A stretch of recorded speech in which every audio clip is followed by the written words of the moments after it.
Hello, metal community, vinyl community. This is Chris here, and I needed to issue a correction and an apology to the viewers out there who, um, pretty much in an earlier video I made called "Can Metalheads Be Audiophiles?" Towards the end of the video, I made a false statement, and it's not something that just I wasn't aware of it at the time. It just what was going on, in the top of my head, unscripted speech, and I just blurted out misinformation, and I wanted to offer a correction for that. Um, Towards the end of the video, I begin to discuss the topic of hearing a tape edit in a song, and then once you hear the tape edit, you can never unhear the tape edit. The song that I mentioned that has an Audible tape edit is Weekend in New England by Barry Manilow. I was wrong. The Barry Manilow song that really has the Audible tape edit is Ready to Take a Chance Again. And I wanted to offer that correction and also a sincere apology to anyone who maybe they were, like, oh, I can't listen to Weekend in New England anymore, knowing that there's a bad tape edit in it, or, maybe you have some sort of built up rage, or how could that ever pass muster with Barry?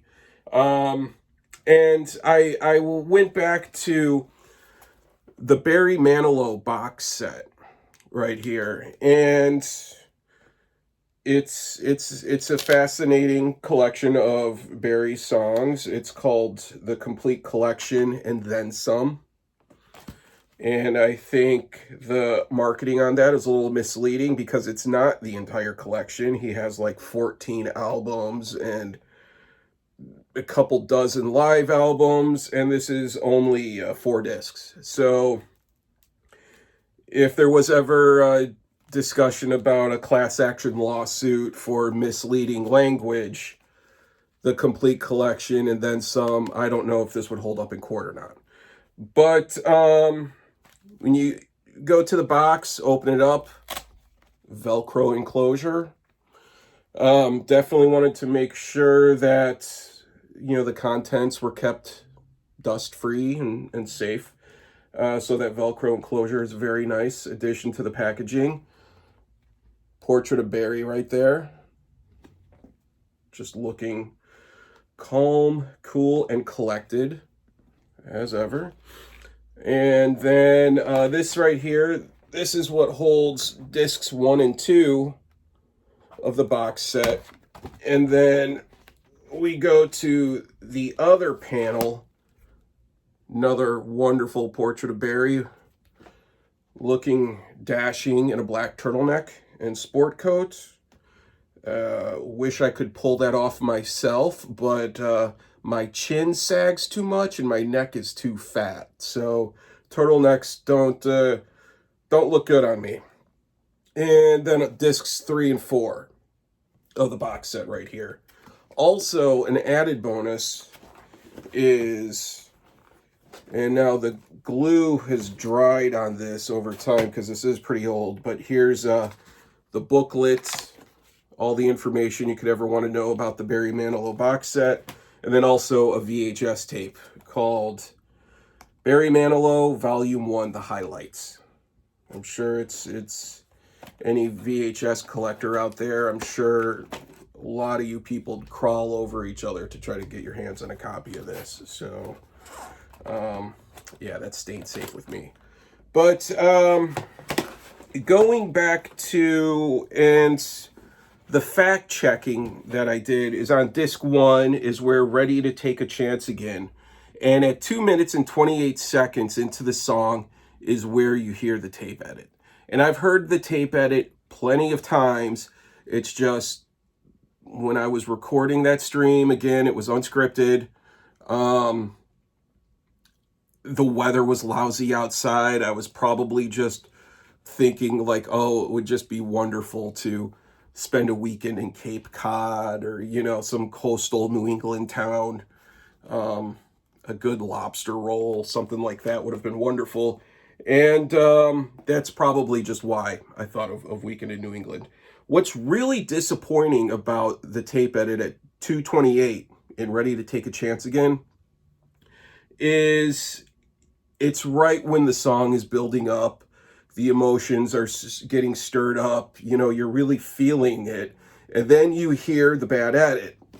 And what I'm wondering is, and then now I've A/B checked this with the original album, and then also the double disc Ultimate Greatest Hits song, and then also on Apple Music as well. And the tape edit is Audible in all of those different formats.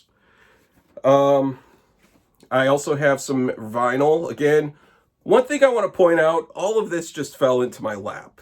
The vinyl has been packed away from when I moved, so I haven't really, set out yet to, unearth the Barry Manilow records that I acquired, the hand-me-downs.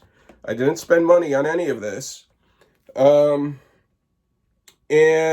I haven't listened to it on vinyl yet, but if anyone out there, if you listen to Ready to Take a Chance Again on vinyl and you hear the tape edit at 2:28, leave it in the comments below. I'd be really curious to see how it is something like that could have made it past QA at any point in the production process.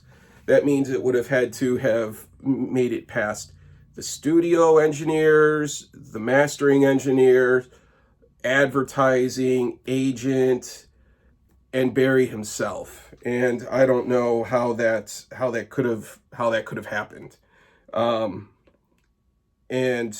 But yeah, so and the thing with the box set here, this is really interesting because it's like a fan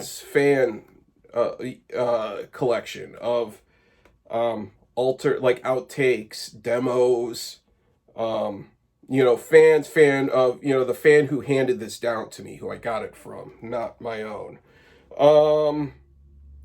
And there are like alternate takes, demos, a lot of songs like that, which are really bizarre for a singer like this. Usually everything that's released is just polished, and anything that could even remotely be considered subpar is never released to the public.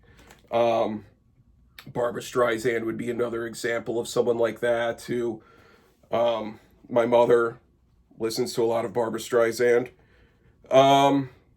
And it usually, Barry's fan base for the most part are grandmas, and I don't know of many grandmas who do deep dives in an artist catalog, or who are into the deep cuts, or grandmas who will say like, oh yeah, Barry was better before he became corporate, or Barry's demos are what I always go to. His studio stuff just doesn't do it for me. I like the more raw type of Barry.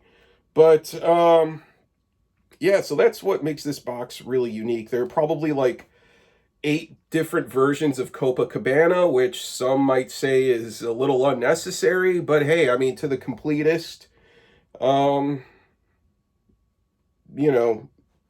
you can never have enough. That's all I have to say. But yeah, so just wanted to issue that correction.